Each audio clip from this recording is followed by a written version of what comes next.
dar mi agradecimiento como presidenta del Ateneo Escurialense a los directores de foro que están aquí presentes con nosotros hoy. Tenemos en total 14 foros en el Ateneo Escurialense y bueno, pues están participando aquí 10, lo cual es un porcentaje bastante alto.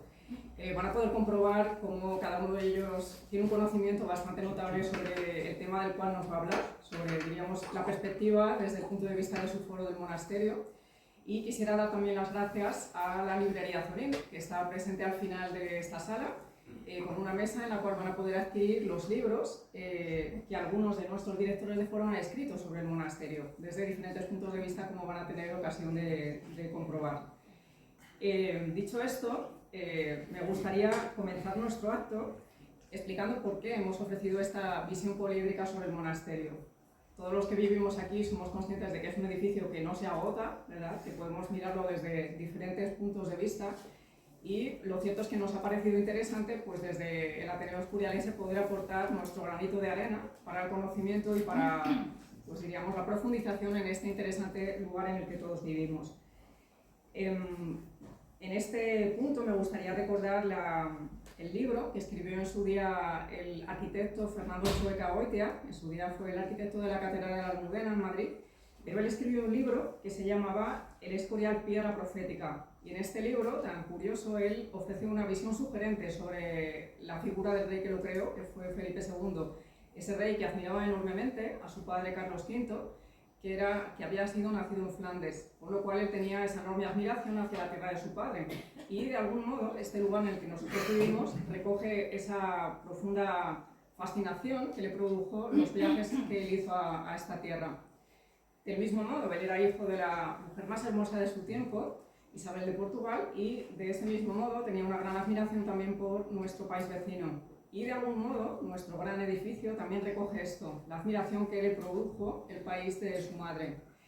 Es interesante tener en cuenta esto porque efectivamente la visión quizá más correcta de Felipe II es que era ese príncipe del Renacimiento, interesado por todas las artes, y desde el Ateneo nosotros queremos ofrecer esto, cómo se refleja en cada uno de nuestros foros ese hombre poliédrico que fue efectivamente Felipe II, ¿no?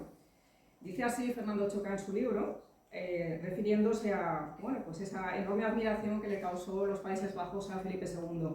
Aquellos castillos en las cimas de algunos cerros, con torres altas y almenas, aquellas cubiertas empinadas de negra pizarra, aquellos espejos de aguas dormidas en los viejos estanques, aquellos canales cuyas aguas besaban las hojas de lánguidos sauces, aquellas imágenes sorprendentes que le transmitían, por ejemplo, la altiva Bruselas, la opulenta Gante, la dormida Brujas. Todo aquello debió anonadar al joven príncipe vallisoletano, que venía desde tierras tan dispares. Y continúa Fernando Txueka-Goitia.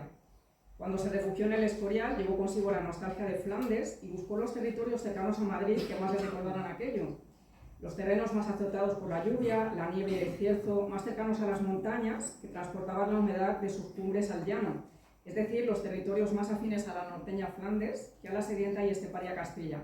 Bueno, el día que nos ha tocado hoy, desde luego, acompaña para pensar sobre esta cuestión, la relación entre Flandes y España, particularmente Bélgica, y de algún modo, pues nosotros vamos a empezar nuestra visión poliédrica con el Foro de Historia. El Foro de Historia, como bien saben ustedes, lo lleva Mercedes Rodríguez, que realiza una labor extraordinaria, invitando a ponentes, diríamos, bastante notables, que de alguna manera pues, nos ofrecen unas conferencias bastante notables.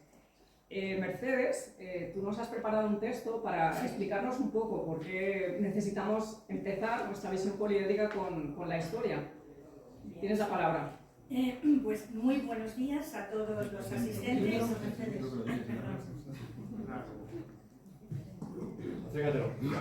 ¿Sí? ¿Se oye? Se oye. ¿Vais a proyectar y por eso estáis tan oscuras? No vamos a proyectar. Pues más luz, que se les vea. ¿Se oye bien? Tampoco te creas necesario. Yo hombre que se os vea, que se nos vea.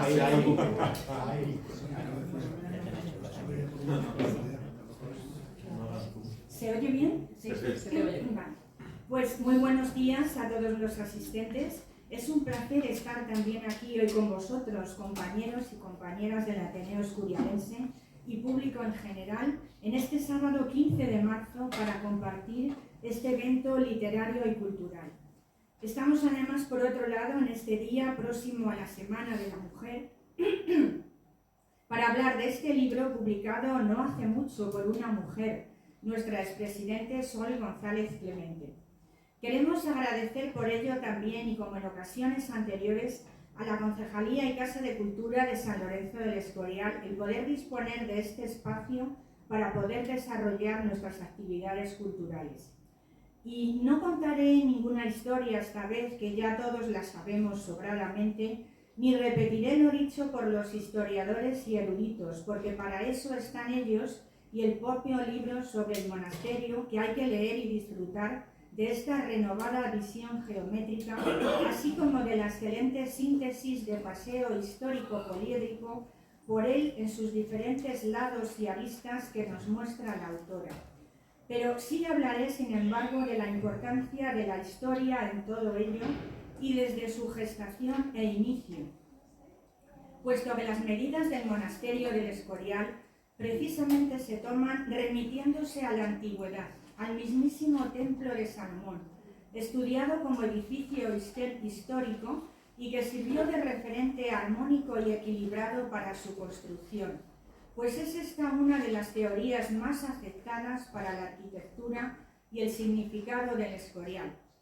Así aparecen precisamente las estatuas de Salomón y David, junto con los otros 4 reyes de Judá en la fachada de la basílica, subrayando el paralelismo de los 2 edificios. Además, en los medallones que aparecen sobre las puertas, como recordatorio de la primera y última piedra, Felipe II se declara rey de Jerusalén. En la biblioteca también aparece Salomón y la reina de Saba en el famoso fresco del centro de la bóveda. Asimismo, en la celda del prior, en otro fresco, se muestra la escena en que Salomón propone partir al niño en 2 para descubrir a la verdadera madre, y también aparece esta escena en la habitación de Felipe II. Todo ello nos remite, como vemos, a la historia en la concepción de un templo bíblico. Por otro lado, resulta que el monasterio del Escorial, como modelo renacentista, se inspira y nos remite para su construcción a la antigüedad clásica griega y latina, ocupando una superficie de 33.327 metros cuadrados y a 1.028 metros de altitud. Se alza este monasterio en plena sierra de Guadarrama y construido entre 1563 y 1584. Su singular arquitectura renacentista llama la atención en todo el conjunto. Es un entramado repleto de historia y arte que vino a hacer realidad el sueño de un monarca, Felipe II, amante de la arquitectura, y que tras la colocación de la primera piedra, dicho sueño se materializó por la necesidad de crear un monasterio que a su vez también le permitiese rendir culto a la última voluntad de su padre, el emperador Carlos V, además de agradecer a Dios su victoria en la batalla de San Quintín. Dicho monasterio fue considerado desde el siglo XVI como la 8ª maravilla del mundo, la cual dio origen al estilo herreriano, que se caracteriza por el rigor geométrico y la ausencia de decoración en general, dando lugar al clasicismo desornamentado. Se observa este clasicismo clásico italiano en la basílica y en las portadas. Su gran monumentalidad lo convierte en el mejor receptáculo para albergar obras de arte como pinturas, esculturas, cantorales, pergaminos, ornamentos litúrgicos y demás objetos suntuarios, cuyos artistas eran también en su mayoría venidos de Italia y llamados por Felipe II para trabajar en él, con lo que se dice también que con el monasterio de San Lorenzo del Escorial entró el Renacimiento en España. Como decíamos, destaca en toda esta estructura geométrica la impresionante unidad del estilo herreriano, capaz de conectar el orden, la jerarquía y la relación de cada una de sus partes en un todo que abarca monarquía, religión, ciencia y cultura en una única construcción. Dicho estilo se convierte en un símbolo del cambio entre lo medieval y la modernidad, y de la gran cultura humanista de Italia, Alemania y Países Bajos, traída a España y a la capital del imperio en este caso. Resulta, por tanto, el monasterio de San Lorenzo del Escorial una obra maestra de la arquitectura española y, sin duda, una de las más brillantes. Por todo ello, quiero destacar aquí, ya para terminar, que es la importancia de la historia y el documento escrito lo que ha hecho posible el que nosotros estemos aquí y ahora en torno a un libro, este poliedro de humanidades que es el monasterio de San Lorenzo del Escorial, según lo define su autora, Sol González Clemente. Nada más. Muchas gracias.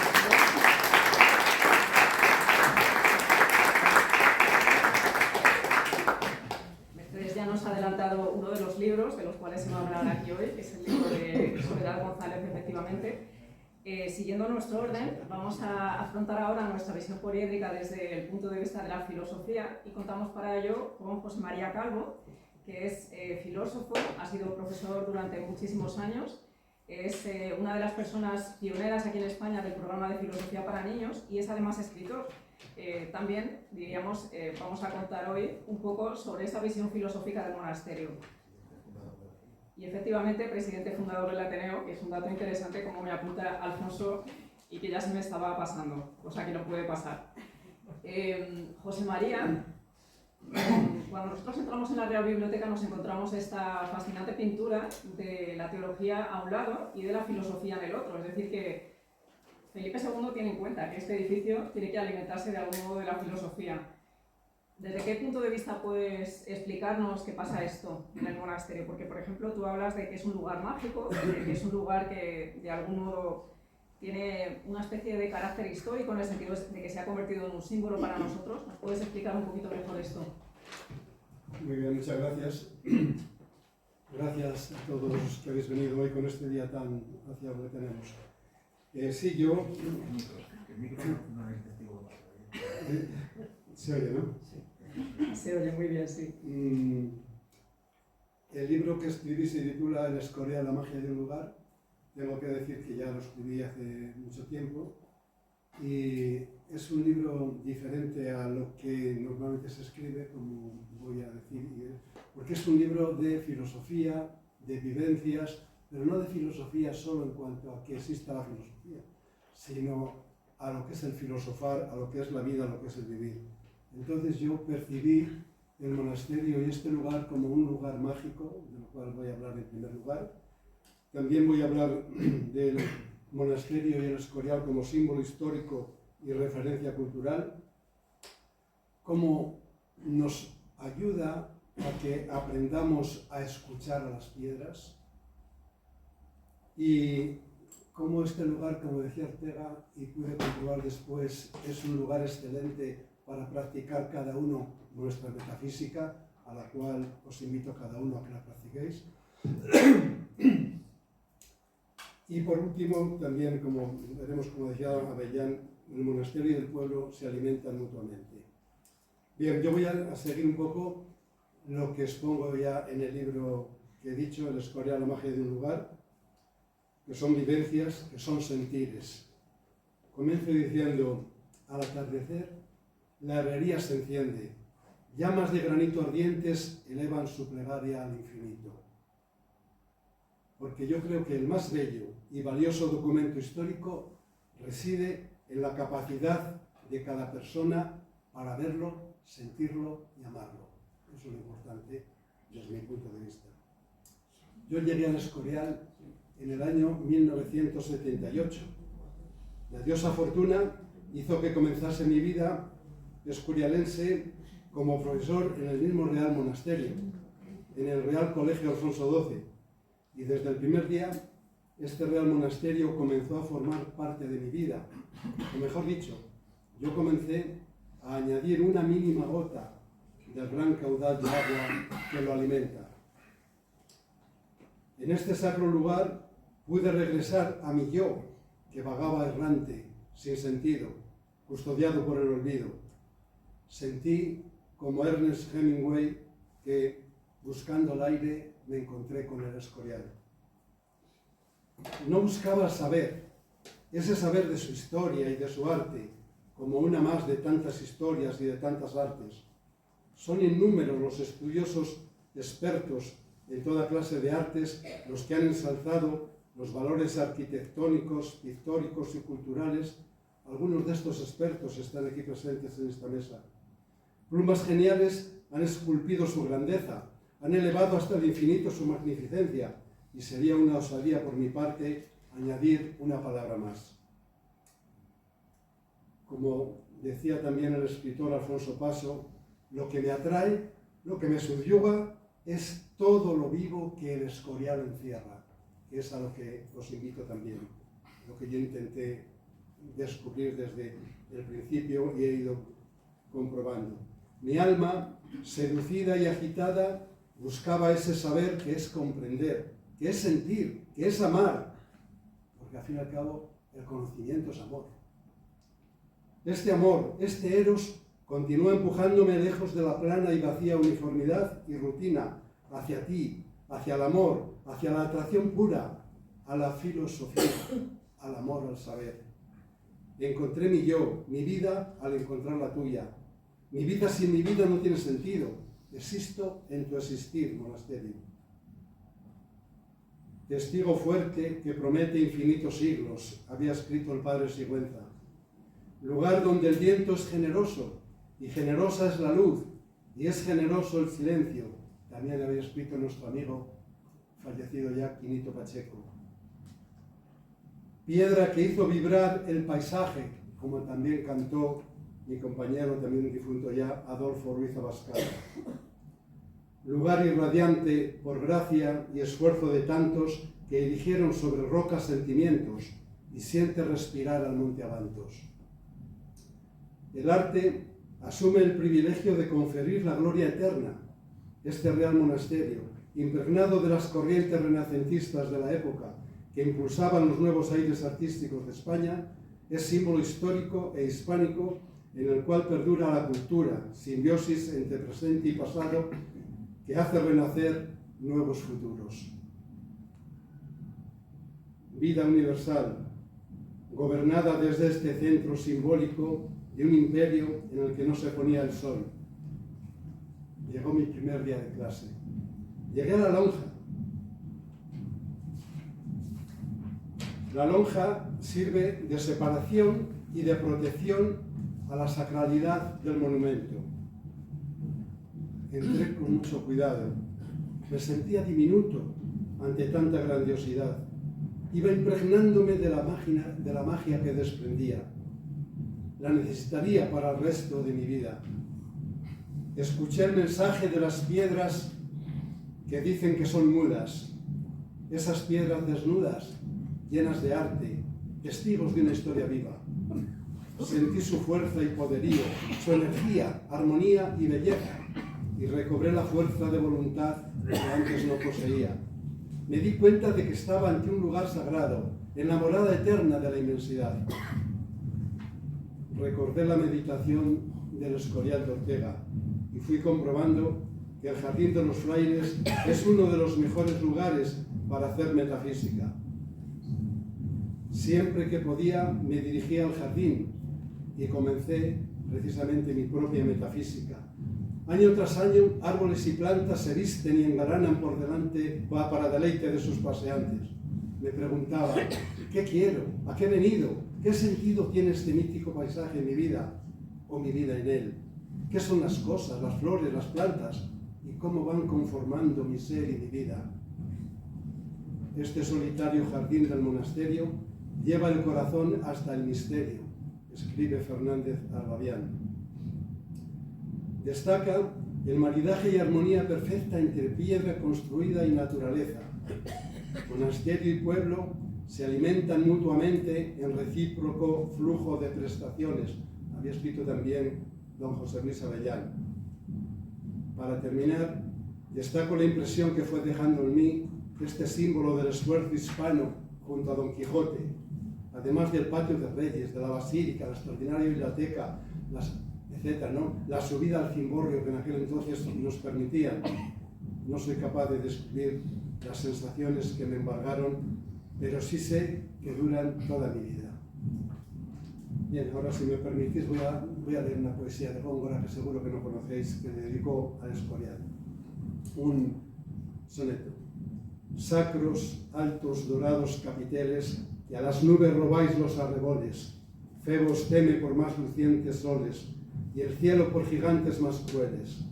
Depón tus rayos, Júpiter, no cedes los tuyos, Sol, que un templo son faroles, que al mayor mártir de los españoles eligió el mayor rey de los más fieles. Religiosa grandeza del monarca, cuya diestra real al nuevo mundo abrevia y al oriente se le humilla. Perdón el tiempo, lisonjea la parca, la verdad de esta octava maravilla, los años de este Salomón II. Esto, muchas gracias.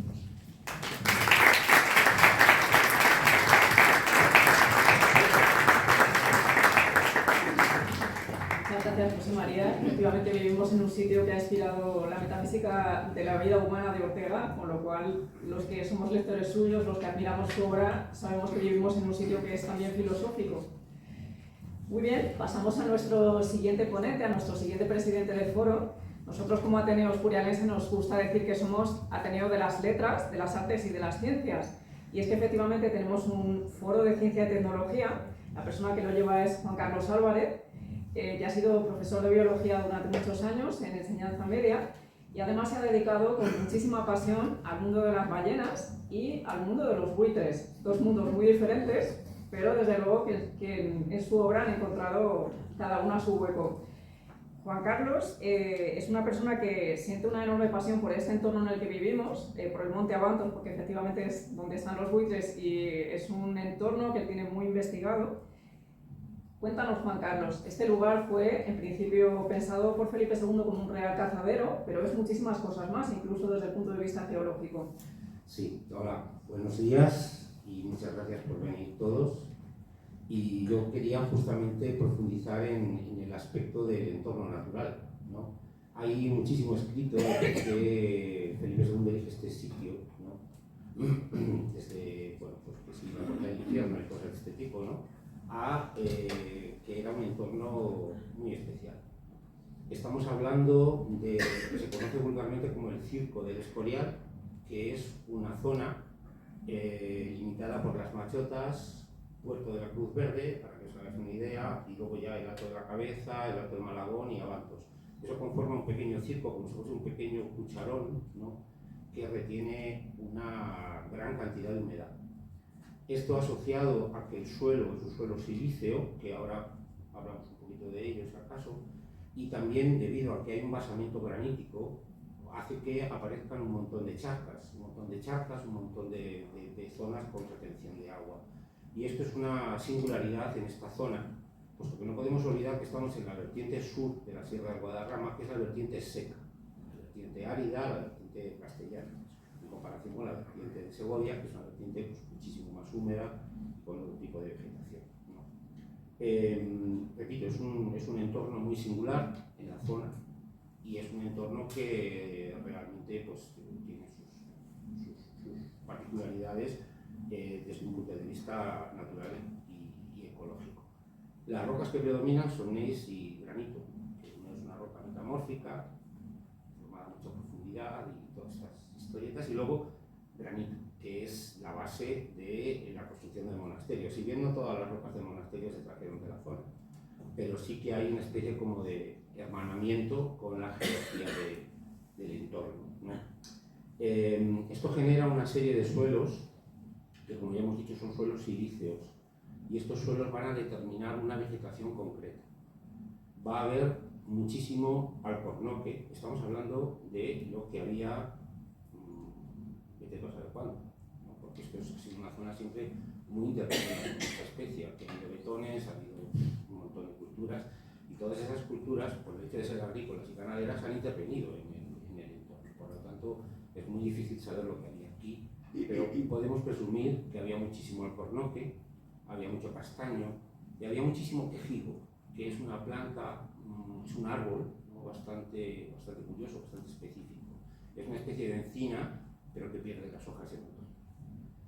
Este tipo de flora repito, es muy característica de la zona, es muy singular y en concreto no se repite en otras zonas de la vertiente sur de Guadarrama, o es más difícil encontrar.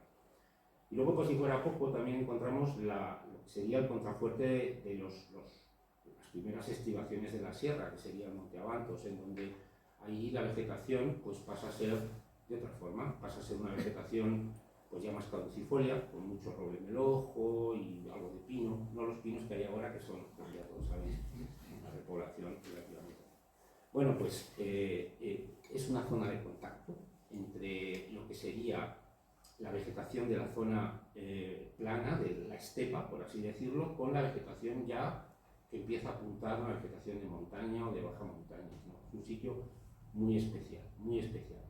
Esto también condiciona a la fauna y si bien es muy difícil saber qué tipo de flora había aquí en ese momento, pues la fauna es más complicado todavía saberlo, puesto que realmente se movía, pero como ya vimos en una de las conferencias que se dieron en el foro, pues había oso, ¿no? También tendríamos ciervo, corzo casi seguro, jabalí, que es un bicho extremadamente abundante y muy versátil, y por supuesto lobo haciendo de las suyas, ¿no? Y mucha fauna más o menos pequeña y por supuesto mucha ave, aprovechando sobre todo las charcas que se forman de una forma natural, ¿no? Todo esto yo creo que hizo que Felipe II se fijara mucho en el sitio, ¿no? Y una de las cosas más importantes que hay y que hay que destacar es la creación de un cazadero real. Este cazadero real, que podemos ver todavía vestigios suyos, tanto a nivel de cerca como a nivel de flora, ¿no? Este cazadero real fue muy importante. ¿Por qué fue importante? Pues porque se generaron dos cosas, bueno, podríamos decir tres cosas. La primera es que se genera la primera legislación proteccionista o conservacionista, ¿no? De la que se tiene registro. Por lo menos yo no he encontrado ninguna anterior. En Europa estoy casi seguro, en el mundo no tengo ni idea. Pero es una de las primeras legislaciones que conservan un espacio. Es verdad que se conserva con fines cinegéticos y con fines cinegéticos exclusivamente para un grupo de gente, pero no deja de ser un sistema de conservación. Esto a su vez conlleva también a que se forme un cuerpo de guardabosques. Este cuerpo de guardabosques también es, hasta donde yo sé, es el primer registro de que se crea un grupo de gente, se dota a un grupo de gente para que vigilen la caza, controlen la caza y controlen la zona. Este grupo de guardabosques, hay muy poquito escrito sobre ellos. Yo lo poco que he encontrado es que llevaban una banda de cuero que les cruzaba el pecho, de la cual colgaba una hijuela es un tipo de cuchillo de caza, con un pequeño medallón de bronce en el pecho. Y es muy curioso porque no sé si alguno de vosotros recordáis los guardas que cuidaban el retiro o la casa de campo y llevaban lo mismo. Yo no me aventuro a decir si realmente es una referencia de la otra, pero no deja de ser algo realmente interesante. Y la tercera cosa interesante que se crea a raíz de este cazadero es un sistema de indemnizaciones, porque la fauna de caza genera una serie de daños en las poblaciones que hay alrededor y la gente se queja de que los ciervos entran y se les comen las cebollas y cosas de estas, y entonces se genera una serie de indemnizaciones que también es la primera vez, hasta donde yo sé, que se crea un tipo de legislación de este tipo, que si os dais cuenta, pues hemos heredado con otros fines, con otra óptica y con otra forma de entender las cosas, pero lo hemos heredado hasta hoy. Una legislación de protección, un grupo de personas que se encargan de vigilar eso y luego un sistema de indemnizaciones que a veces funciona y a veces no. Y poco más. Quería simplemente deciros ya para acabar que a estos guardabosques se generan una serie de outeros, una serie de puntos para que puedan controlar la caza, y ese control de la caza es exclusivamente para que cuando lleguen los monarcas y los nobles a cazar sepan dónde está situada la caza y vayan a tiro hecho, nunca mejor dicho, ¿no? Estos outeros todavía se pueden encontrar, todavía se pueden ver, algunos están en fincas privadas, son de los sitios más bonitos que tenemos en este entorno, porque tiene unas vistas espectaculares que cortan la respiración y probablemente la silla de Felipe II haya sido uno de estos hoteles. Esto ya no me atrevo a decir nada más. Pero tenemos una herencia de todo aquello que está reflejada en nuestra forma de entender la naturaleza hoy en día.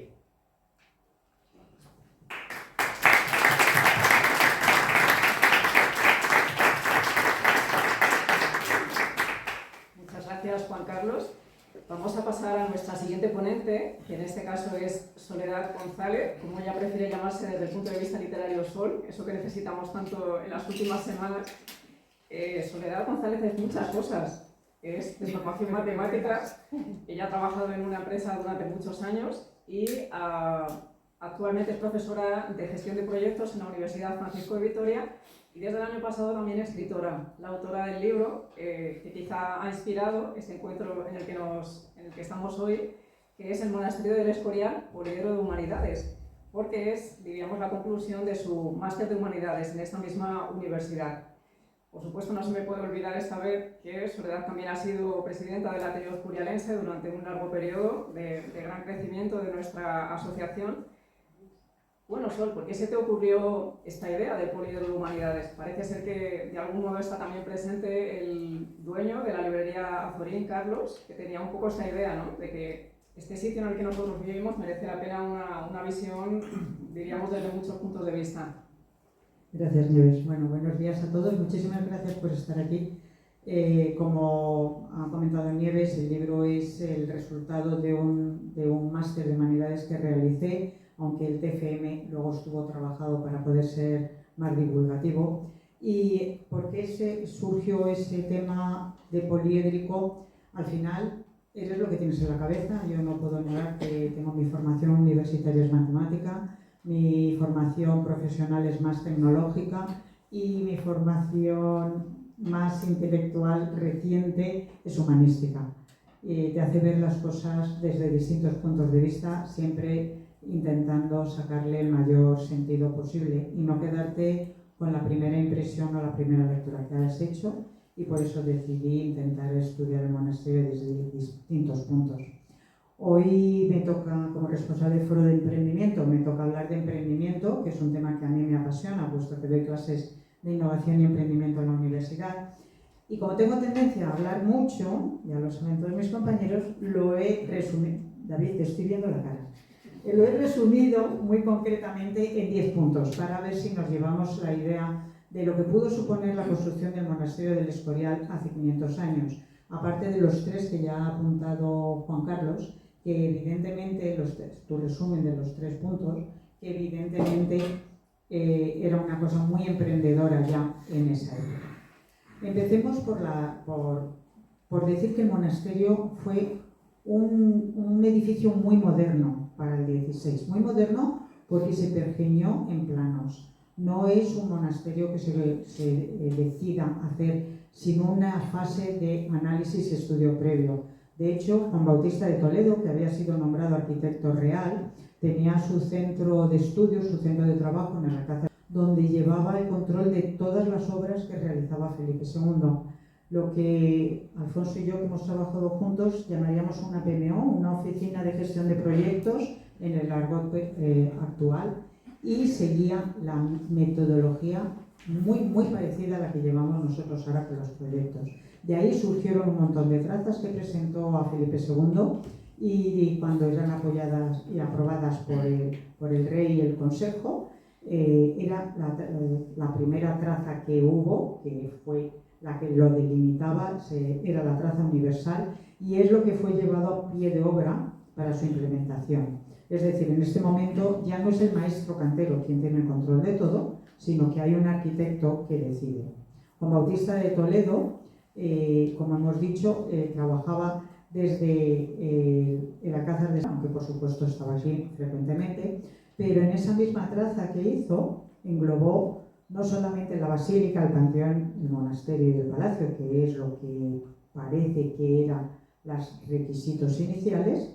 Los requisitos, se hablo de requisitos porque tenía un cliente que era Felipe II, que era el que llevaba todo el control de lo que quería que proporcionaba toda la parte económica y todos los medios, pero también cuando vio que Felipe II lo que realmente quería era hacer una ciudadela dentro del monasterio, tuvieron que incorporar bibliotecas, seminario, botica, colegio y otras dependencias para cubrir todas las necesidades. Posteriormente, cualquier cosa que se iba realizando en el monasterio llevaba su traza, es decir, la portada, las cubiertas, el tabernáculo, todo tenía trazas. Esas trazas fueron las que conformaron lo que llamamos la imagen gráfica, la primera imagen gráfica de un edificio que se conoce, se tenga reflejado en Europa, porque Juan de Herrera, que había sustituido a Juan Bautista de Toledo tras su fallecimiento, se buscó el mejor grabador de la época, Perret, que estaba en Flandes, lo trajo, y esas trazas pasaron a grabados para conformar las estampas del monasterio y poder comercializarlas. Eso no se había hecho hasta el momento, y tenemos así el libro de estampas de Juan de Herrera, que todavía lo podemos encontrar vigente. Es muy bonito, un libro precioso. Además, en la construcción se utilizaron herramientas especialmente diseñadas y construidas para el monasterio, que si bien podría parecer que era lo que siempre pasaba, las grúas que se diseñaron para el monasterio, de las cuales llegó a haber hasta 11 trabajando en paralelo, estaban basadas en los diseños, en unos dibujos de Leonardo da Vinci, y el diseño específico fue de Juan de Herrera. Pero no nos podemos parar en el 16. Recientemente, el Centro Logístico Español ha realizado un libro y durante 8 años unos investigadores estuvieron viendo cómo era la construcción del monasterio desde el punto de vista logístico. En 2019 publicaron el libro El Código Herrera, y en él se presenta que la logística que empleó Herrera, los métodos, los procesos utilizados por este arquitecto, la cadena de suministros, el transporte, la organización y la gestión de los equipos de trabajo no es diferente a la que se utiliza actualmente en las cadenas de producción, lo cual ha sido una sorpresa porque es un libro de 2019, de hace 5 años, y seguimos con muchas cosas que se empezaron hace 500 años. Los laborantes del monasterio, los obreros que trabajaban ahí, trabajaban 40 horas a la semana, y además tenían que tener un control de los trabajos que habían realizado para poder cobrar su paga periódica, es decir, los partes de actividad que tenemos actualmente, y tenían un propio sistema sanitario por estar trabajando en el monasterio. A mí me recuerda un poco a la seguridad social. Leer cómo se construyó el monasterio, la verdad es que es continuamente sorpresas. Luego tenía muchísimos detalles de qué cosas se hicieron para poder construirlo en tan solo 21 años, como ha apuntado nuestra amiga Mercedes. Por ejemplo, la piedra se pulía en cantera directamente, pero no solo eso, sino que además había partidas que en plano estaban destinadas y diseñadas para construirse en 30 años y se llegaron a construir en 6. Seguramente estos procesos que implementó Herrera, utilizando un argot empresarial actual, eran muy eficientes y nada visto hasta ese momento, y se consiguieron reducir muchísimo los tiempos, así como los costes, porque se llevaban 2 libros de contabilidad donde se apuntaban todos los gastos en que se incurría en el monasterio. Y ya sabemos que el monasterio fue un gasto enorme para las arcas de la época que produjo varias crisis, pero evidentemente estaba todo absolutamente controlado. Y para acabar, algún dato curioso de su construcción, como por ejemplo la bóveda plana de la cocina, que ahora mismo es la entrada a la parte conventual, con un óculo central desde donde estaba la chimenea, a eso tampoco era nada visto, o el sistema de canalización de aguas del monte y de lluvias, que dotaba a un edificio del siglo XVI de agua corriente. Eso, sinceramente, tardaron muchos años en verse otro edificio de ese estilo.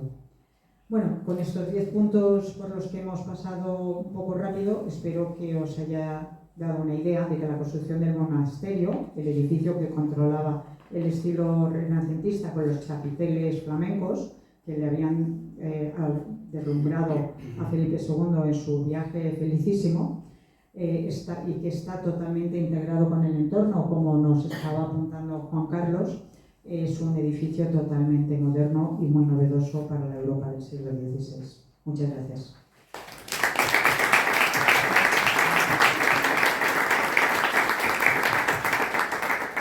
Muchas gracias a ti, Soli, por esta visión tan innovadora del edificio que estamos tan acostumbrados a ver, ¿no?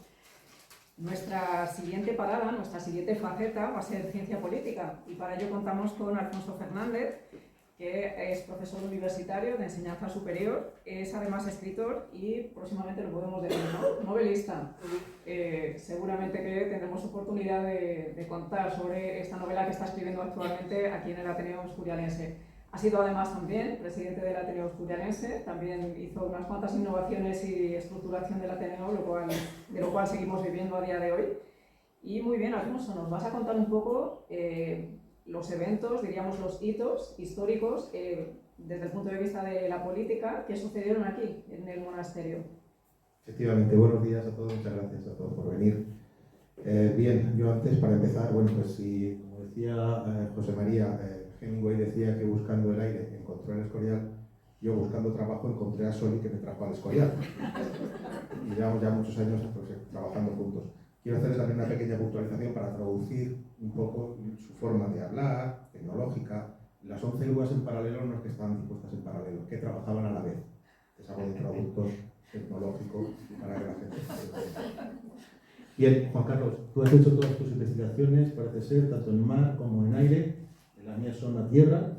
Entonces vamos a hablar precisamente de cuáles han sido los hitos políticos más importantes en los diferentes reinados que han sucedido aquí en el monasterio. Aunque parezca que no, y entendamos que el Palacio Real de Madrid ha sido el centro neurálgico de las decisiones políticas de todos los reyes de España desde su construcción hasta ahora, lo cierto es que no es así, sino que es en el monasterio donde se han producido la mayoría de discusiones acerca de los principales tratados que se han ido firmando desde Felipe II hasta la propia dinastía de los Borbones. Voy a empezar precisamente por Felipe II. El monasterio se erige como símbolo del poder de la monarquía hispánica, centro neurálgico de la administración de regia y escenario de importantes decisiones políticas que marcaron el devenir del tiempo. Vamos a detallar cuáles han sido en el reinado de Felipe II las principales de ellas. El monarca utiliza este recinto para consolidar la imagen de la monarquía hispánica como defensora de la fe católica y como eje del Sacro Imperio Romano-Germánico. Según el hispanista John Eliot, que para el que no lo sepa es catedrático de Historia Contemporánea de la Universidad de Oxford y además fue director de la tesis doctoral, por ejemplo, de Cayetano Álvarez de Toledo, hablaba del reinado del monasterio de Felipe II aquí. Decía que Felipe II gobernaba con su característica metodología de centralización administrativa a través de una red de correspondencia con sus virreyes y embajadores. Como sabéis, Felipe II es sucesor de Carlos I, que a su vez es sucesor o heredero de los reyes católicos. Entonces, el mapa administrativo político que tenía España era pues, dividido en diferentes coronas, cada uno con sus propias estructuras administrativas, sus sistemas funcionarios, sus propios fueros, sus propias leyes, y es con Felipe II cuando se empieza a centralizar la administración. Ya veremos que posteriormente, con Felipe V, entonces se centraliza también pues, todos los fueros. Fue precisamente con Felipe II donde se empieza a centralizar toda la administración del Estado en un único punto. ¿Cuáles fueron los tratados y decisiones clave durante este reinado? Pues mirad, para empezar, en 1580 la sucesión de Portugal. Tras la crisis sucesoria portuguesa, se consolida en el Escorial la estrategia que permitió anexar el reino luso a la corona de España, lo que convirtió a España en un imperio de dimensiones colosales. Poco después, en 1588, la planificación de la Armada Invencible se negoció aquí. Aquí en estas instancias se diseñaron las estrategias para la gran expedición naval contra Inglaterra, que resultó ser uno de los episodios más célebres y trágicos de la historia militar española. Y también aquí, aunque se firma en Francia, pero se discute y se diseña el Tratado de Vervins en 1598, que en virtud de este acuerdo pues, establece una tregua entre Francia y España después de una larga rivalidad. Hay que recordar, como bien ha apuntado Soledad, que en esos momentos estamos en plena construcción del monasterio y las arcas públicas están diezmadas. Con lo cual, si a esto hay que sumar los costes derivados de la guerra y pues lógicamente era necesario buscar, como ya ocurrirá también posteriormente en los inicios del siglo XIX, periodos de paz obligatorios, pero que no ocurría solamente en España, es que ocurría también en el resto de países. Inglaterra ha pasado también por ello, Francia también pasó por ello, y entonces hay periodos donde es necesario firmar un tratado, algo así como decir, oye, ya nos veremos más tarde, ya nos pegaremos de tuertas más tarde, ahora necesitamos descansar los dos, volvamos cada uno a nuestra esquina del Rin para reponer fuerzas. Entre las intrigas palaciegas de este reinado, pues cabe destacar la protagonizada por Ana de Mendoza y de la Cerda. Alguna vez los padres deberían de pensar en el nombre que le ponen a sus hijos. Vamos, se hizo llamar princesa de Éboli, no me extraña, y fue una de las personas más enigmáticas del reinado de Felipe II y jugó un papel fundamental en las intrigas del Escorial. Su cercanía con Antonio Pérez, que era el secretario del rey, pues provocó, se sospecha de su posible implicación en la conspiración contra Juan de Escobedo, que a su vez era el secretario de Juan de Austria. Y ello pues la hizo caer en desgracia, hasta tal punto que Felipe II pues decidió, debido precisamente a esa influencia que podía ejercer sobre la corte, pues decidió su reclusión en 1579, primero en Pastrana, aquí cerquita, donde se puede visitar el palacio donde ella vivió y donde estuvo enclaustrada, y luego aquí en el monasterio de Escorial. Y aunque se le permitió cierta movilidad, con el tiempo su confinamiento fue más estricto hasta su muerte en 1592. Pasamos, si queréis, pasamos al reinado de Felipe III y Felipe IV, y aquí existe un cambio muy significativo, porque si bien Felipe II se apoya en el Consejo de Estado como órgano consultivo, pero no decisorio, y es él en última instancia el que decide toda la política tanto nacional como exterior, en los tiempos de Felipe III y Felipe IV se hace una delegación de esas responsabilidades en los validos, los llamados validos, que podríamos hoy considerar presidentes del gobierno o primeros ministros en otros países. Y con la llegada de Felipe III en 1598, la corte experimenta un cambio en su forma de gobierno con el auge de este sistema.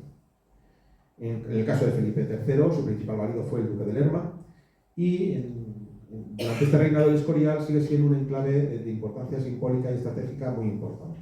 Aquí se utiliza precisamente el monasterio como lugar de retiro y consulta para cuestiones de política exterior, especialmente en la relación con la Pax Hispánica, que provoca la tregua de los 12 años con las Provincias Unidas de Europa en 1609. Felipe IV utiliza como válido al conde duque de Olivares, como principal válido, hubo más, pero este fue el principal, y hacen del Escorial un lugar de deliberación para las reformas administrativas y militares que buscaban revitalizar la hegemonía española. Aquí se discutieron los términos de la Unión de Armas en 1625, un proyecto que estaba destinado a incrementar la contribución militar de los distintos reinos de la monarquía. El problema fue que los catalanes y los portugueses marcaron cierta resistencia a ese exceso de contribución, y esto al final lo que provocó fue la escisión de Portugal de la corona de España. Cataluña no se fue. Lo llevan intentando hace tiempo. Durante la Guerra de los 30 años, la Guerra de los 30 años fue importantísima desde el punto de vista histórico y desde el punto de vista político. Duró evidentemente 30 años, de 1618 a 1648. El nombre no es especialmente novedoso. Dura 30 años, pues la Guerra de los 30 años. Bien, pues en el Escorial es donde se abordan las cuestiones que afectaron precisamente a la política exterior de España, hasta el punto de que es precisamente en estas estancias donde se diseña el plan para firmar la Paz de Westfalia en 1648. Para los que no lo sepáis, es uno de los tratados políticos más importantes de la historia en su conjunto, no de la historia moderna, sino de la historia en todo su conjunto. Tanto es así que fue el Tratado de Westfalia en 1648 el que da pie a un cambio de edad. Se pasa de la Edad Media a la Edad Moderna. Así de importante fue. Hasta tal punto que los imperios, como imagen de los reinados que había en todo el mundo, desaparecen y empiezan a surgir los primeros países, las primeras naciones. Hasta tal punto de que todavía a día de hoy se conservan algunos aspectos westfalianos de la época. Por ejemplo, ningún país tiene derecho a inmiscuirse en los asuntos internos de otro país. Bien, esto es una de las cosas que se decidieron en este tratado. Por eso es tan importante desde el punto de vista político. Con Carlos II ya sabéis que la cosa decayó bastante, hubo una crisis dentro de además una crisis dinástica, y el monasterio pierde parte de su relevancia. Sin embargo, todavía se llevan aquí a cabo importantes reuniones que tenían que ver precisamente con la sucesión a la corona. Como sabéis, Carlos II no tuvo descendencia. Teorías acerca de ello, pues hay muchas, desde médicas hasta psicológicas, en fin, hay todavía investigaciones abiertas acerca de la causa principal por la que no hubo descendencia. Lo cierto es que esto provocó una crisis dinástica que se resolvió, como todos sabemos, en la Guerra de Sucesión de 1700. Bien, pues es precisamente aquí donde primero se decide que el sucesor iba a ser Felipe d'Anjou, frente a otros pretendientes a la corona española.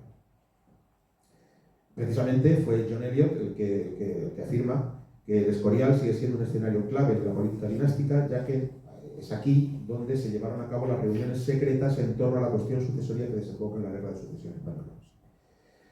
Uno de los momentos cruciales de este periodo fue la reunión del Consejo de Estado del Escorial en 1698, donde se discutieron las implicaciones del Tratado de Partición de La Haya, por el cual se intentó dividir la herencia española en diversas potencias europeas.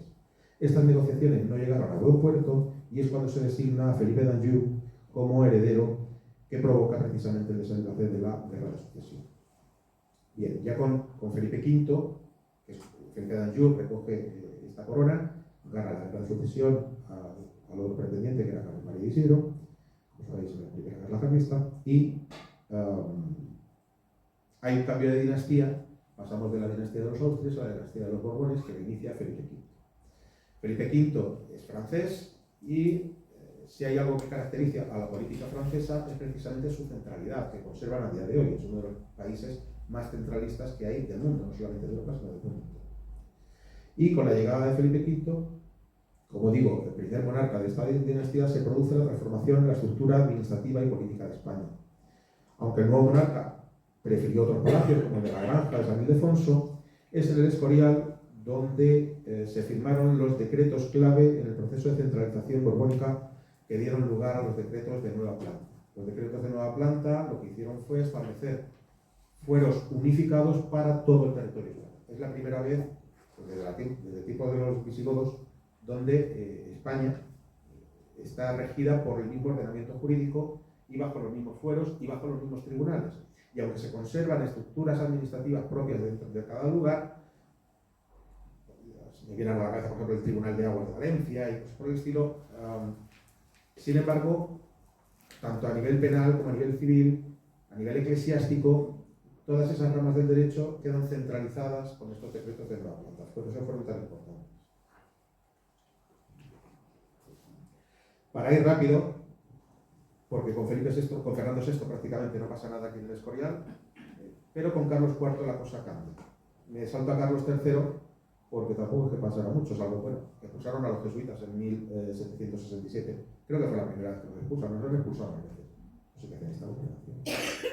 Bien, con Carlos IV sí que hay un elemento importante, y es que se firman tratados muy importantes. Aquí estamos sumidos en las guerras napoleónicas del cambio de siglo. Estamos ya en las guerras finiseculares que se producen entre el siglo XVIII y el siglo XIX con Francia, y aquí se van buscando alianzas. Portugal se alía con Inglaterra, España se alía con Francia, y es en el Tratado de Basilea de 1795 donde se hace esa primera aproximación de alianza, ¿vale? Se firma precisamente aquí en el Escorial. También el Tratado de la Guerra de las Naranjas, donde ganamos la batalla a Portugal y donde estamos inmersos en lo que se denominan las guerras napoleónicas. Como decía antes, estas guerras provocaron también importantes costes desde el punto de vista de la hacienda pública, y hubo que buscar también ciertas alianzas para buscar paz en estos periodos convulsos que provocaron precisamente todo este desfalco económico. De tal manera que se llega finalmente en 1807 al Tratado de Fontainebleau. El Tratado de Fontainebleau, como todos sabéis, es uno de los mayores engaños que ha sufrido la corona española con respecto a Francia, porque en este tratado lo que se pretendía era que Francia pasara por España para invadir Portugal. Lo que hicieron es que dijeron, bueno, ya que el Ebro pasa por Zaragoza, pues nos quedamos aquí. No contaron con que estaba ya Agustino. Y por último, y aunque sucede en 1803, hay un hecho histórico muy importante, muy poco conocido, y que se diseña precisamente aquí en el Escorial, y es la Real Expedición Filantrópica de la Vacuna, que además es el objeto de la novela que estoy escribiendo, que se diseña aquí. Es una idea que tiene Carlos IV. Como sabéis, la viruela es una epidemia a nivel mundial, no solamente en Europa, también en América. Había montones de americanos que estaban muriendo. Eso también provoca un descenso en la recaudación de impuestos.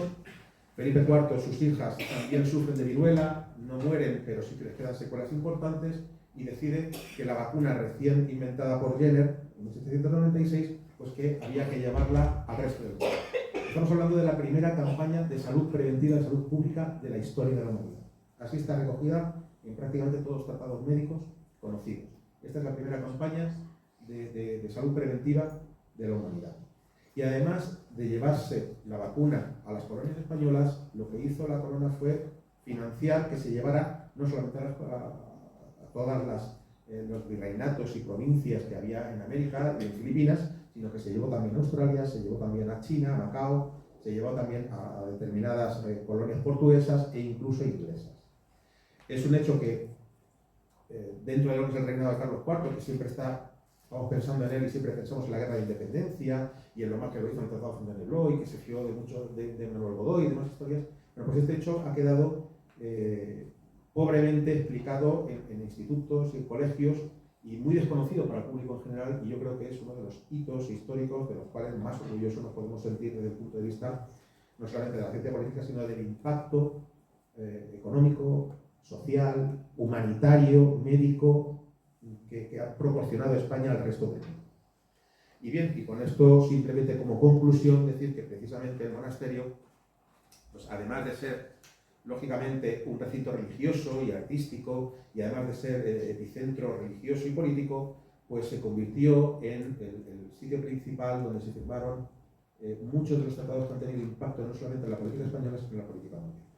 Muchísimas gracias.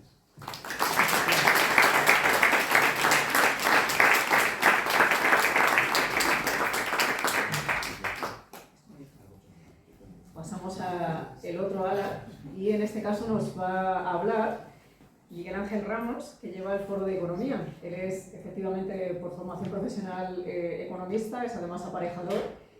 Actualmente forma parte de la Junta Directiva del Ateneo Escurialense y es además el tesorero, con lo cual tiene unas cosas muy interesantes que decir sobre toda la economía.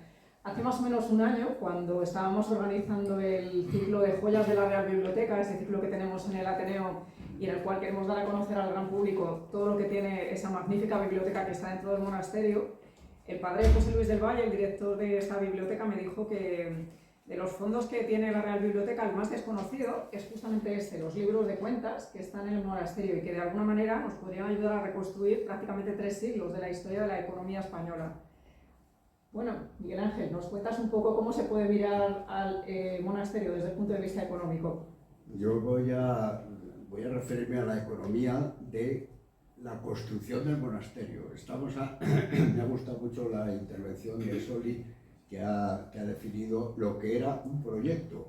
Y hay que saber, para un economista y para un aparejador como yo, pues saber qué significa un proyecto. Y un proyecto es algo que tienes que realizar físicamente, que tiene un coste y una duración.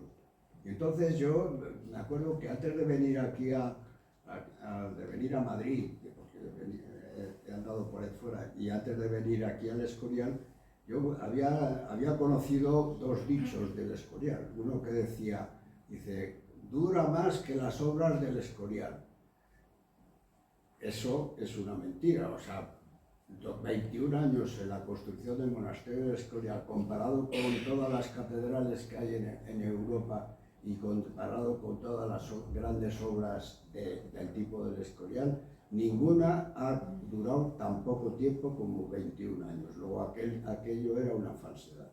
Y luego la otra era hablando precisamente del ladrillo de oro, que dice que la leyenda dice que Felipe II había puesto para rechazar los dichos que en aquellos tiempos decían lo del coste que había representado para el Estado todo, y le sobró un ladrillo de oro para ponerlo allá arriba. Bueno, no, sabéis que no es de oro, que es de bronce, y además no tiene nada que ver con ese dicho, sino que era simplemente para con una receta que dice para Santa Bárbara bendita, por aquello de los pararrayos que debía tener el monasterio. Bien, pues yo me voy a referir, en cuanto al coste, me voy a referir a un trabajo que hizo un profesor mío de la universidad, Pedro Esbar, que era catedrático economista y doctor en economía, y además de economía de historia económica.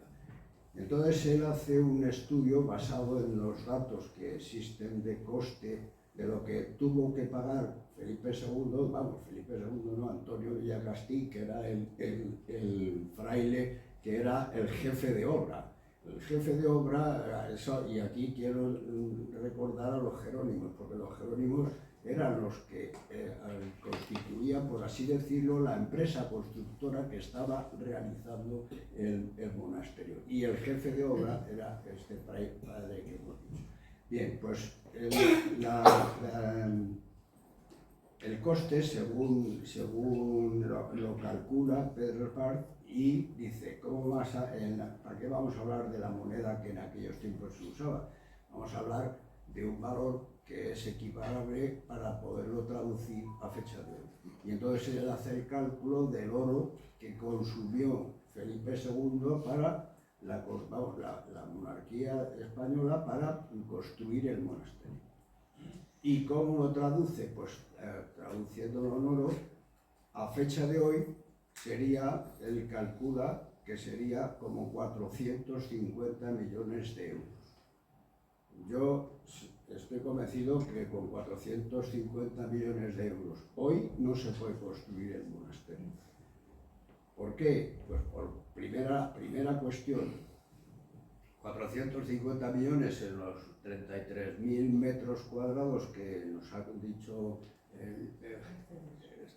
Mercedes, pues 33.000 nos saldría aproximadamente por metro cuadrado de construcción entre 11 y 12.000 euros por metro cuadrado. En eso es todo el pago. ¿Pero qué tenía que pagar Felipe II? Tenía que pagar la ejecución material y el coste financiero. El coste financiero de aquellos tiempos estaba del orden del 6% anual acumulativo, que equivaldría en esos 20 y tantos años, equivaldría al doble del propio coste de la ejecución material. Con lo cual nos sale una ejecución material de 6.000 euros por metro cuadrado. 6.000 euros por metro cuadrado hoy, si lo comparamos con una construcción de viviendas actualmente, anda de ejecución material, anda por 2.000 euros por metro cuadrado. Comparemos los metros cuadrados de los que estamos hablando con los metros de una vivienda que cuesta 2.000 euros, no puede costar 3 veces el coste de una vivienda el metro cuadrado del monasterio. Y entonces aquí viene el problema económico, que sí que es importante tener en cuenta. ¿Cuál es el problema económico? Pues es el poder adquisitivo de la moneda y el poder adquisitivo del dólar. Teniendo en cuenta además otra de las variables, que es la tecnología que se estaba utilizando entonces, una tecnología bastante avanzada y con especialistas muy calificados, como eran los canteros para toda la edificación. Entonces, si decimos vamos a sacar el valor, el poder adquisitivo de los 6.000 euros de hoy comparado con los 6.000 euros equivalentes en oro de aquellos tiempos, y entonces nos daríamos cuenta que aquí el valor del coste fue bastante más alto que los 400 millones que se dice que costaría ahora construir el monasterio. Esto no está en ningún libro, y yo, pues mira, entiendo que como no he escrito nada todavía, a lo mejor puede ser que me dedique a hacer un trabajo precisamente de tesis para poder sacar lo que representó para la sociedad española ese gran proyecto. Y si comparamos los costes que costó con todos los beneficios que se han obtenido, tal como nos lo han contado los anteriores que han hablado delante de mí y los que quedan por hablar, los grandes beneficios que ha proporcionado este monasterio, nos daríamos cuenta que los beneficios han sido muy superiores a los costes de la construcción del monasterio. Y no quiero entretener más porque creo que, como estamos hablando para dejar que los demás sigan a hablar.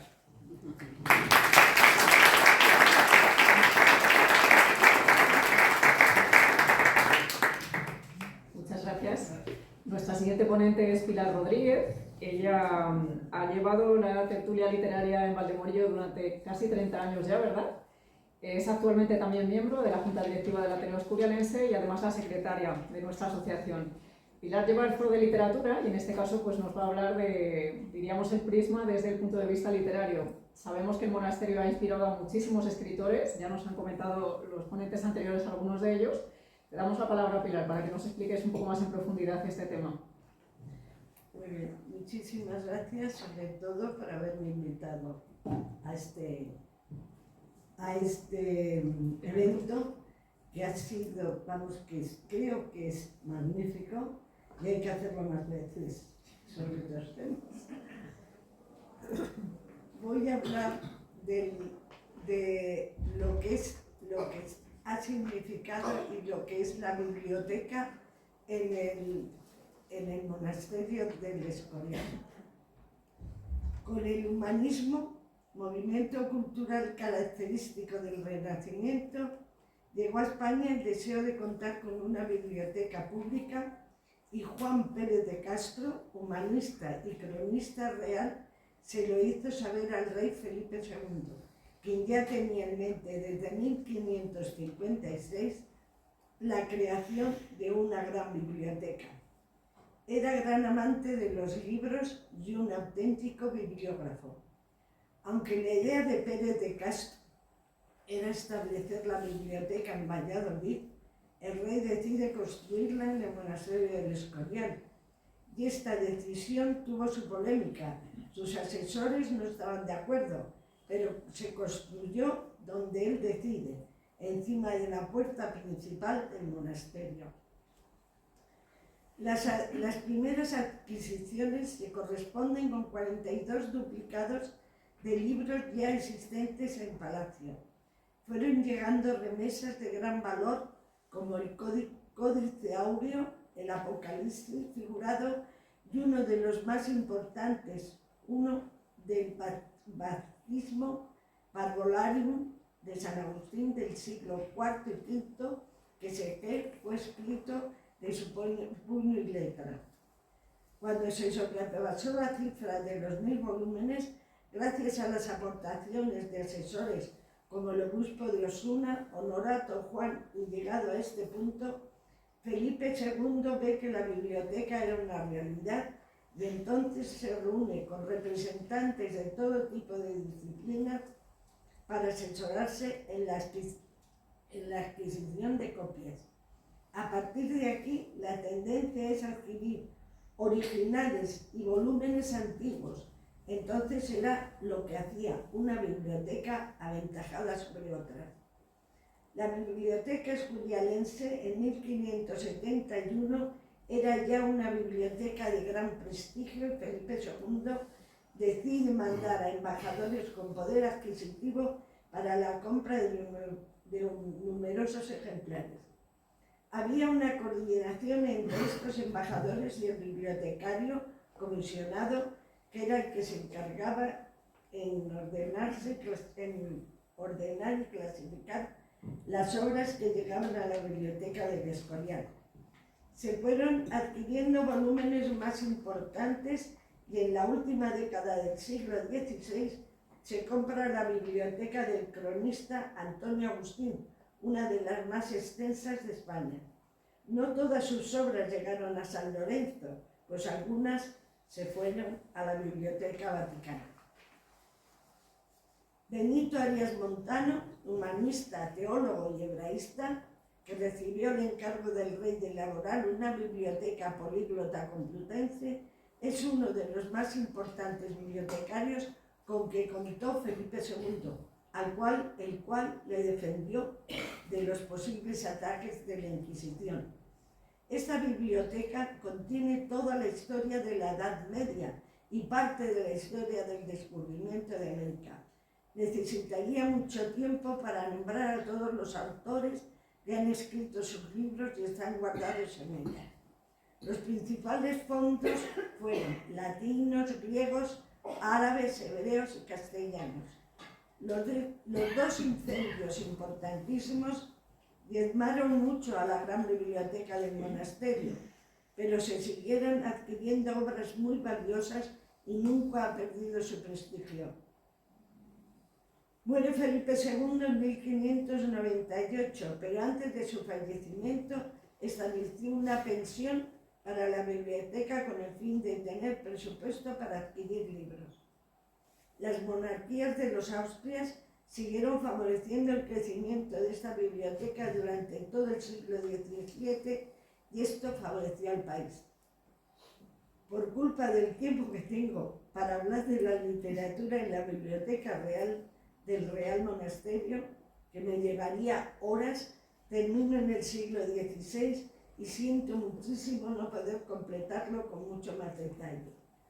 No quiero dejar de mencionar que para escritores del siglo XX y XXI, el entorno escurialense fue y sigue siendo la atracción de muchos escritores.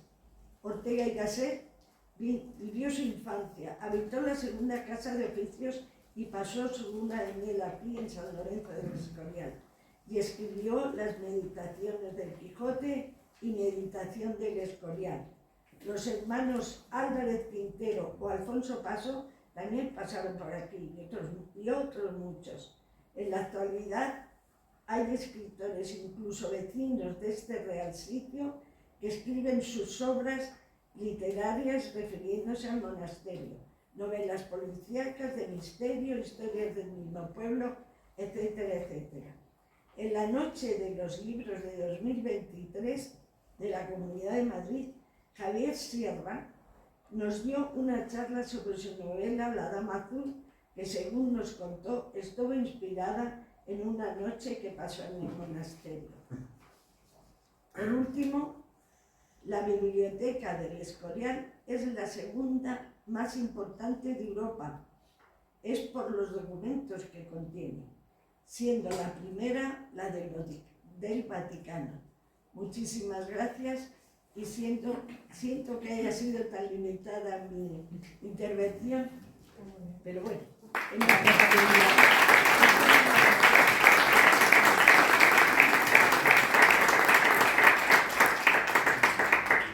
Nuestro siguiente ponente es Gustavo Sánchez, es músico profesional, director de orquesta, director de la Camerata Antonio Soler, también ha sido profesor universitario en la Universidad Internacional de La Rioja, en la Universidad Autónoma de Madrid, y bueno, una persona que nos va a poder contar por qué el monasterio es un edificio musical, porque tiene además varias vertientes, es un sitio en el que se ha compuesto música para ser directamente interpretada en la basílica, pero también era un palacio, con lo cual también se ha compuesto música para diríamos, un ambiente más profano. Tienes la palabra, Gustavo. Muchas gracias, Nieves, y gracias a todos los compañeros. Pues la gran piedra lírica, ¿no?, que diría Ortega y Gasset, bueno, pues esto es una metáfora, pero realmente sonaba música por todas partes en el monasterio. Y de eso voy a hablar de forma esquemática, ¿no?, porque tampoco se puede, y se debe hablar demasiado de música, se debe escuchar lo que se ha hecho ya, lo que se ha grabado, lo que se ofrece en algunos conciertos, ¿no?, de los autores que vivieron en el monasterio o que pasaron por el monasterio, que esto también es muy interesante. Yo lo que quiero decir, bueno, primero y lo más importante quizás es la música menos conocida, que a mí me fascina mucho más, que es la música profana que había alrededor del monasterio. O dentro del monasterio, pero con intérpretes poco habituales o poco ortodoxos. Me explico. Bueno, he hecho unos esquemas que van a ser eso, lo que va a suponer mi intervención, porque no hay mucho tiempo. Entonces, estos esquemas serían, primero, tipos de música en el monasterio. La conocida, litúrgica, la música litúrgica, que estaban 8-10 horas cantando los monjes al día. No solo los monjes, que esto ya forma parte de otra división, digamos, qué intérpretes había. Pero bueno, tipos de música litúrgica, como digo, oficio divino, misas, etc. Música paralitúrgica sería el segundo tipo, paralitúrgica, es decir, paralela, digamos, a la liturgia o a la música litúrgica, y estos serían piezas o obras músicas que se interpretaban dentro de la iglesia al hilo o en torno a un acto litúrgico, pero no era música realmente litúrgica, que era la música en latín, para que los entendamos. La música litúrgica, pues la misa, las laudes, las vísperas, etc. Paralitúrgica, ¿qué música es? La música de los villancicos. Los villancicos que se interpretaban en determinados días del año, no solo en Navidad, ya lo digo, había muchas fiestas de San Lorenzo, San Jerónimo, en las que se interpretaban villancicos. Danzas, se hacían danzas como las de los seises de Sevilla, que tenían su música. Y esto en el tiempo de Felipe II y Felipe III, Felipe IV también un poco, pero ya parece que se acaba ahí, digamos, el permiso. Esto se hacía en todas las iglesias y en casi todas las catedrales de España, pero se ha quedado como privilegio o algo así, la de Sevilla, la de Toledo, creo que también hasta no hace mucho, los seises, ¿no? Los seises. Aquí había seises también en el monasterio de Escoria. Y el tercer tipo sería la música profana dentro del monasterio. Bueno, digamos, luego lo diré mejor, pero había una música teatral que se hacía dentro del monasterio, incluso, bueno, aunque la música era profana, los textos eran divinos, los autos sacramentales se hacían en el coro del monasterio. Y luego había música de cámara en los palacios, en la casita del príncipe, la casita del infante, se hacía música de cámara, música culta de cámara, luego música popular, que esta es la que yo decía que me parece más interesante, por menos conocida.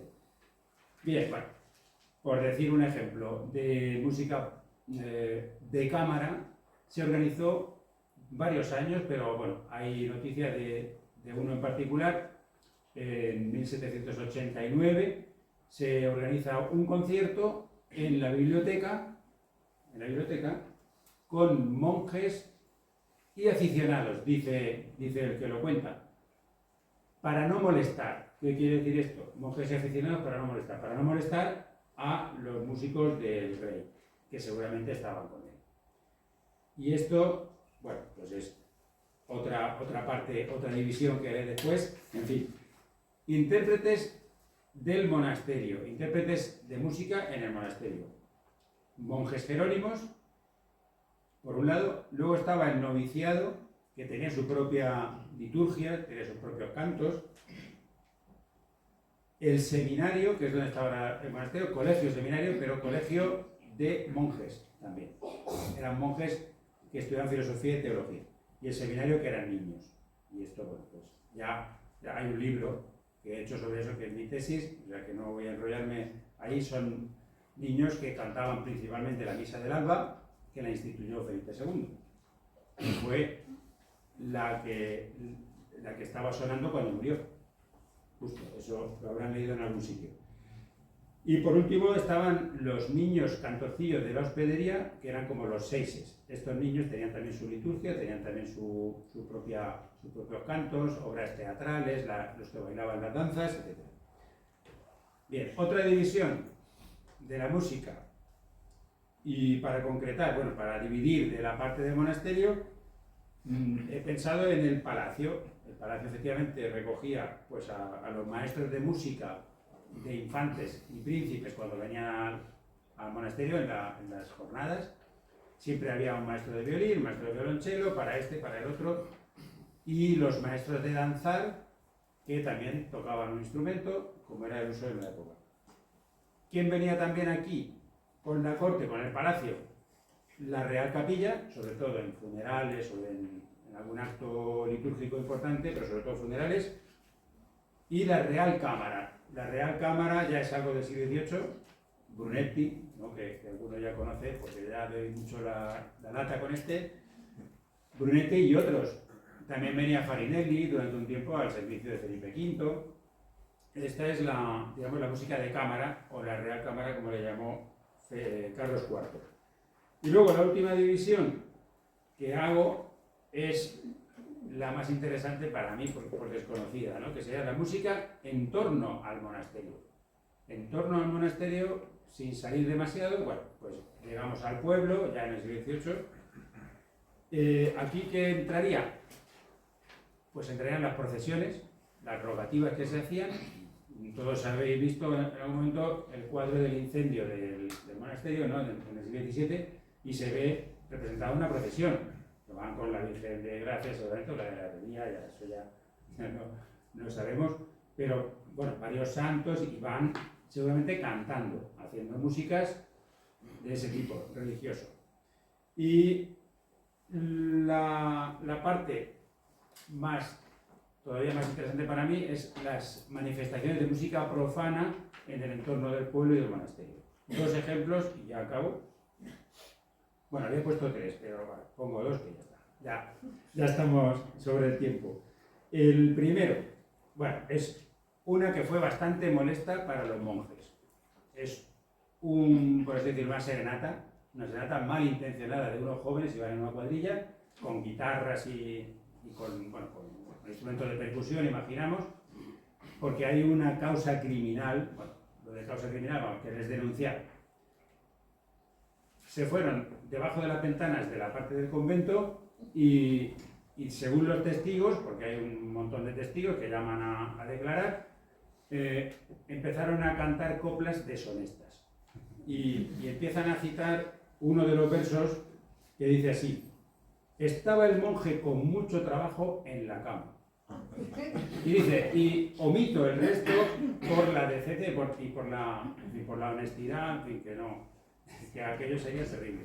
Bueno, estos gamberros, y hay una causa criminal que está ahí, bueno, con esa curiosa historia. Y el otro ejemplo de música también profana lo cita Roberto Caimo, que es un personaje italiano que anduvo por aquí a finales del 18 y observaba todo, bueno, estuvo meses o incluso años, y describe muy bien y de manera muy curiosa todo lo que pasaba, ¿no? Entonces, hablando de los jardineros y de la huerta, de que estaba todo descuidado, que eran unos holgazanes y que lo único que hacían era tocar la guitarra. Claro, tocar la guitarra, bueno, pues cantaban música profana, música de la época, pues, de fandangos o seguidillas, o lo que sea. Entonces, esa música que sonaba, pues en la cachicanía, no sé dónde estarían estos, ¿no?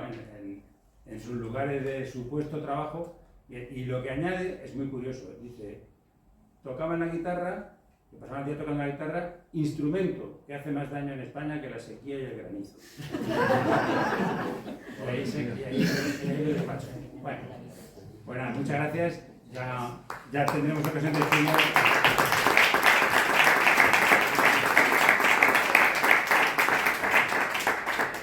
Muchas gracias. Los libros de Gustavo también los tienen a disposición en la mesa que está en la entrada.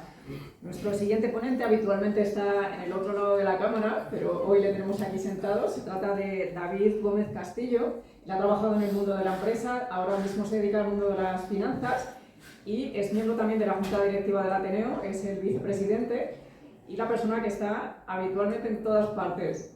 David nos va a hablar del foro que dirige, que es el Foro de Entorno y Naturaleza, ese grupo que se dedica a conocer el entorno de nuestro monasterio. Cuéntanos, David. En principio quería hablar un poco del tema de este tipo de actividades que hacemos en nuestras salidas por aquí por el entorno. Aunque ya mi compañero de Ciencia y Tecnología, Marc, él es biólogo y lleva todo el tema del seguimiento de los buitres que están al otro lado de Abantos y lo hace de manera maravillosa. Y como ya vamos un poquito mal de tiempo, voy a dar nada más que un par de pinceladas.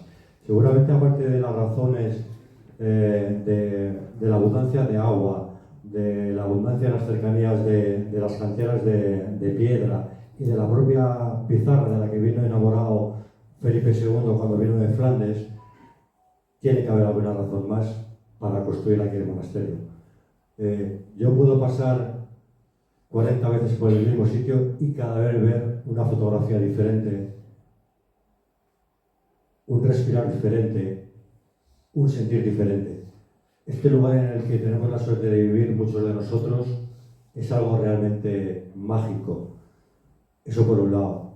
Y por otro lado, simplemente poner en valor, quizá, que aparte de estar ante un monumento que arquitectónicamente sea quizá el más importante de España y por ende de todo el mundo, estamos ante un monasterio y un patrimonio nacional, patrimonio de la humanidad, que no simplemente está ahí, que tiene muchos valores a nivel histórico, a nivel de tradiciones, a muchísimos niveles, sino que seguramente será uno de los pocos ejemplos que hay en todo el mundo en el cual este patrimonio de la humanidad nuestro, que tenemos aquí tan cerca, está vivo.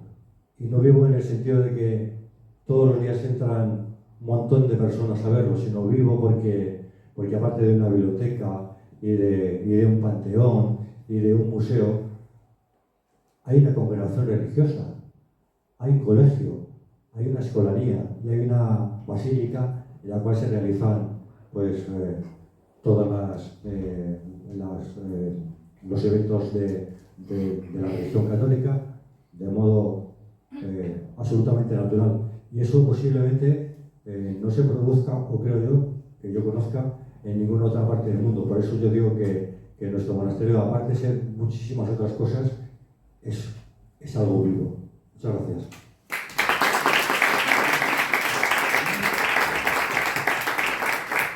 Quedan todos invitados además a participar en las rutas que David dirige en el Foro de Entorno y Naturaleza. Y llegamos al final de nuestra visión poliédrica, pero no poco importante. Es la visión desde el punto de vista de la fotografía. Marina Arcos pertenece al Foro de Fotografía. Ella ha sido profesora en todos los niveles educativos, está jubilada ya, pero actualmente lleva un proyecto fascinante que se llama Retratando a Enseñantes, una exposición fotográfica que sigue en crecimiento, en la cual Marina pues, intenta fotografiar a profesores de todos los niveles educativos, de varios países y de todas las áreas del saber. Es una exposición que actualmente está en Valdemorillo, probablemente la traeremos aquí a San Lorenzo del Escorial también, y con esta exposición Marina ha intentado unir sus dos grandes pasiones, que son la educación y la fotografía. Sin embargo, de lo que queremos hablar hoy aquí es precisamente de la labor que hacéis desde el Foro de Fotografía de elaborar un calendario absolutamente fascinante todos los años, con, diríamos, vistas de nuestro entorno. El último ha sido sobre el monasterio. Cuéntanos un poco más sobre esto, Marina. Bueno, pues muchísimas gracias. ¿Se oye? Sí, oye. Por la invitación. Me ha parecido esta idea del foro, interforos, muy buena para interactuar y poner en común todas las diferentes visiones. Así que enhorabuena por la idea y la realización. Yo soy la última y no quiero dedicar muchísimo tiempo porque vamos ya muy justos, pero sí que quería comentaros que el Foro de Fotografía yo creo que es uno de los más jóvenes.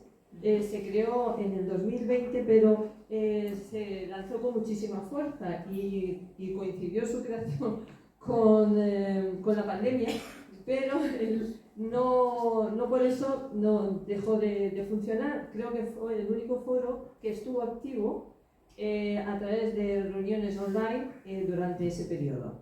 Y como muestra de eso, como producto de esa actividad, sacaron un libro ese mismo año del Foro de Fotografía. Y obviamente yo aquí tengo una pequeña queja que hacer, porque al ser fotografía hubiera sido muy interesante poder proyectar imágenes. Pero bueno, no pasa nada, voy a intentar explicar las imágenes que iba a poner, pero evidentemente no es el mismo lenguaje y no va a ser igual. Así que lo siento.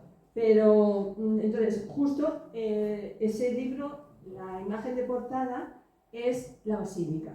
Entonces, todo lo que se hace en el foro realmente, la mayoría está siempre relacionado, por supuesto, con el Escorial y con el monasterio.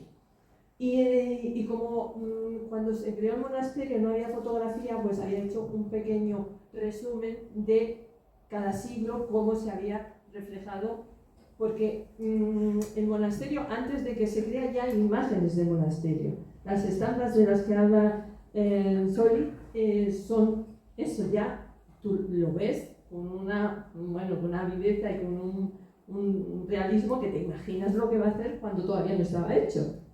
Y va junto con la imagen siempre. El primer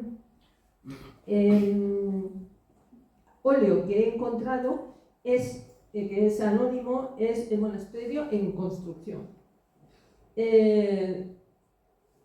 Después, eso es en el siglo XVI, después en el XVII hay otra imagen que había sacado como referencia, como simbólica de ese siglo, muy interesante. La del XVII, por supuesto, es la que habéis mencionado, que es el incendio del monasterio, y son imágenes impactantes. Un sitio donde podéis ver todas estas imágenes que yo estoy mencionando, más muchas más, está en el libro que habéis mencionado más de una vez y que yo lo recomiendo desde el punto de vista fotográfico. Y pasamos al 18, pues hay una magnífica imagen, un óleo precioso del francés Michel Ange-Hausen. Que no lo podemos ver. Y en el 19 me llama la atención un grabado en blanco y negro, en donde en la lonja, la fachada principal, el frente, que es una pena que no lo podáis ver, hay una fuente, bueno, un aljibe enorme, con una fuente en medio, enfrente de la lonja. Bueno, eso es imaginación propia del 19, ¿no? Porque no creo que nunca la haya habido. Y después hay una imagen que me parece interesante del 20, todo esto antes de la fotografía, y a partir de ese momento paso a la fotografía, en este mini resumen histórico, que se encuentra, y seguro que vosotros la habéis visto, es una panorámica desde el Romeral de San Lorenzo de 1910, que está en la colección del Cafetín Crochet, muy interesante. Y a partir de ahí ya paso el siglo XX, en donde grandes fotógrafos, de hecho son fotógrafos de corte, el primero, un galés, Clifford, y la primera fotografía que he encontrado es de 1853, de una vista panorámica estupenda del Escorial. También en esa misma época hay otro gran fotógrafo que retrata fotografía del Escorial, y la imagen también es maravillosa desde la estación de 1864, y también del Escorial, una vista panorámica, es desde otro ángulo del mismo fotógrafo de Logon, que es desde la prensa. Después, en el siglo XX, ya hay más impresión, ya hay más fotos. Al principio, primera mitad del siglo XX, bueno, pues, los años 30, 40, 50, ya empiezan a haber libros dedicados solo al Escorial, de fotografías. Y hay una fotografía que me ha parecido interesante en esta mini investigación que he hecho, que está en un Facebook que se llama Museo Escorial, de Chema Gómez Ontuario, que supongo que lo conoceréis, y es muy curiosa, es en blanco y negro, y es en la lonja, aparece un carro tirado de un buey, mitad de la lonja. Entonces, me ha parecido interesante la imagen. Y a lo largo de todo el siglo XX y todo lo que llevamos del siglo XXI se han hecho muchísimas fotografías, y una de las últimas que a mí me gusta más, bueno, me gusta mucho, es esta fotografía, que me parece especial, y es la que tenemos como portada en el calendario de este año. Y Y antes de comentar por qué se ha dedicado expresamente al Escorial, al monasterio, antes de este calendario, el foro empezó a producir calendarios antes de su creación, porque el primer calendario lo hizo el foro de naturaleza, ¿verdad? ¿No? Eso siempre... Sí, pero no. No, lo he hecho siempre En el 20, bueno, yo tengo la portada y tengo la de... Bueno, yo tengo aquí recogido el 20 con una fotografía, pero bueno, si lo has hecho todo, yo es que no quería... Fue senderismo el primer calendario. Eso. Sí, porque lo promovimos. Eso es lo que es que lo tengo aquí, de foro de naturaleza y senderismo, y tengo la foto. Pues no la puedo enseñar, pero la tengo, sí. Entonces, a partir de ahí, el calendario del 21 es... la imagen también es del monasterio, el 22 es la imagen panorámica del monasterio, todas son diferentes, como tú decías hace un momento, incluso estando en un mismo sitio, en un momento diferente del año, nunca vas a encontrar una imagen igual, nunca vas a hacer una foto igual. El monasterio es una fuente inagotable de inspiración y de retratos, de fotografías. Y este año, muy en especial, el foro se ha dedicado a hacer fotos del monasterio, fotos interiores, más de vistas panorámicas, solamente la primera, y se ha concentrado sobre todo en imágenes menos conocidas, que han sido o bien pequeños detalles de diferentes salas o espacios del monasterio, o algo más general, pero siempre en el interior. Entonces hemos tenido la suerte de que nos han organizado visitas especiales para poder hacer fotos. Hemos ido en varias ocasiones, un grupo importante del Ateneo, y después de muchas fotos y disfrutar muchísimo cada vez que hemos ido, pues hemos sacado el calendario de este año, que no sé si todos lo conoceréis, pero la verdad que creo que ha quedado muy bien. Y nada más, por mi parte. Muchísimas gracias.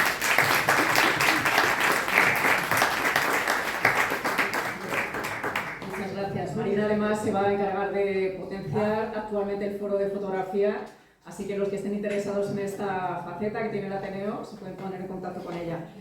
Llegamos al final de nuestro acto. Esperamos con esta visión panorámica del monasterio y de su entorno haber podido ofrecer una mirada profunda, una mirada que digamos complete, la superficial que podamos tener de cuando vemos el monasterio desde fuera o incluso visitándolo. Esta idea me recuerda mucho al último libro que ha publicado Alfonso López Quintás, el famoso filósofo, que se llama justamente La mirada profunda y el silencio de Dios.